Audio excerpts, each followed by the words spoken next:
kwamba ujenzi wa barabara hizi umeanza, na tarehe 1 tulikuwa tumeanza ujenzi wa click kutoka pale hospitali ya Mnazi Mmoja hadi mataa ya Malindi, na mnamo tarehe 10 tutaanza ujenzi wa barabara hii ya Malawi ambayo inaanzia pale mataa ya Malindi hadi eneo la Mnazi Mmoja, hadi eneo la BOT.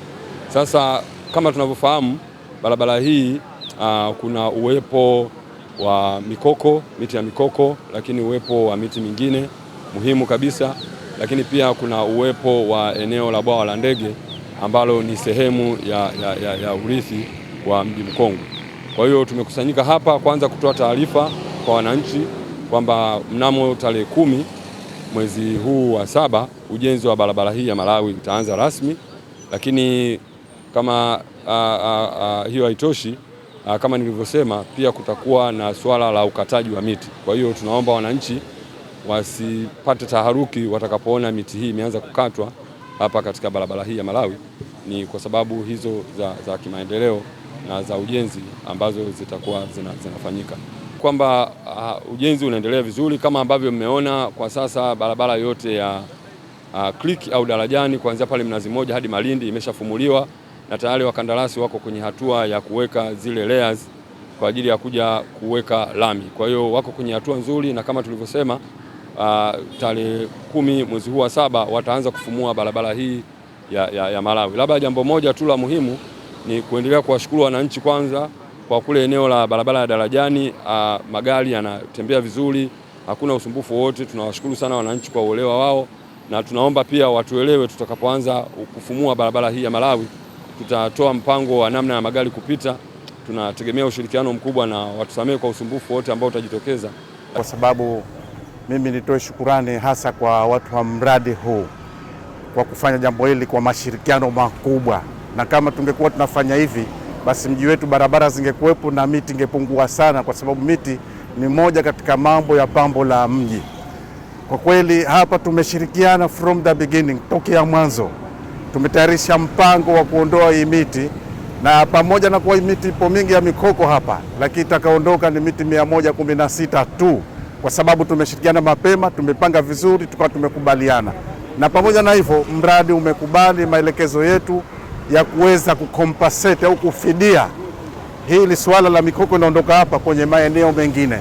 Tumeshirikiana, sasa hivi timu iko inatafuta maeneo kuyatambua maeneo yapi mikoko itaokatwa hapa itakuwa replaced katika kisiwa cha Unguja. Zaidi ya maeneo 4 na miti zaidi ya 13,000 itapandwa ku replace miti hii. Kabla kuanza kwake kuna kitu kinaitwa tathmini za athari za kimazingira na kijamii ambazo zinafanyika, na tathmini hizi kubwa zinabainisha athari za kimazingira na kijamii zinazoweza kujitokeza na nini kifanyike ili kupunguza au kuondoa athari hizo.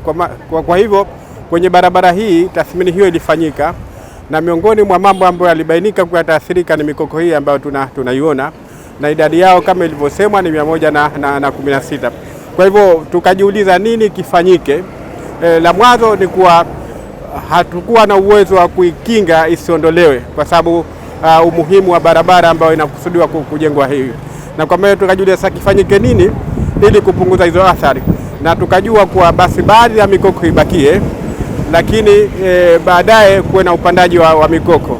Na tukajiuliza tena, je, hiyo mikoko inaweza ikapandwa katika eneo hili?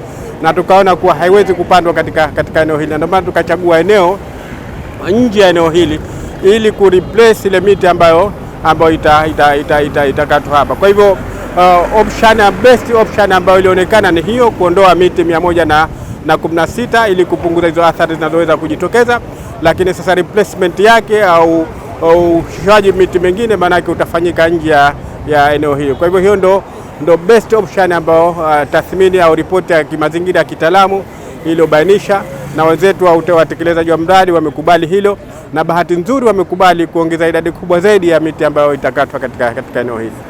Kwetu sisi upande wa mamlaka ya Mji Mkongwe tumefarijika sana kupata fursa hii, kwa sababu ni muhimu kutoa taarifa kwa watumiaji wa barabara, lakini pamoja na wanaokuja mjini kwa jumla, ili kuwa na uelewa wa jinsi gani mzunguko wa magari na mwenendo katika katika Mji Mkongwe utabadilika kidogo.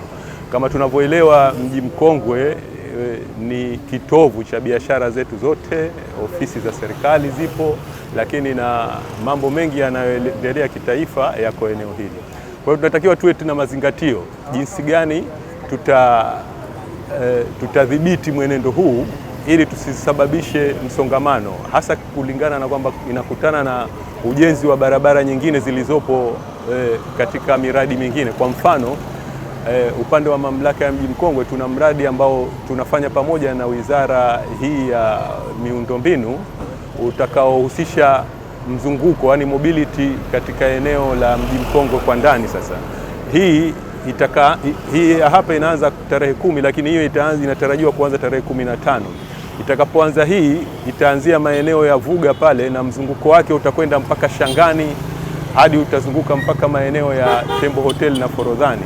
Sasa kitu hichi kinatarajia kwamba kitapelekea kutakuwa kuna significant disruption, na watu wanatakiwa kuwa waelewa na kufuata na kutii zile taratibu ambazo zimewekwa za matumizi ya njia mbadala. Bila shaka njia mbadala tutaitoa rasmi kabla mazoezi yote mawili haya hayajaanza.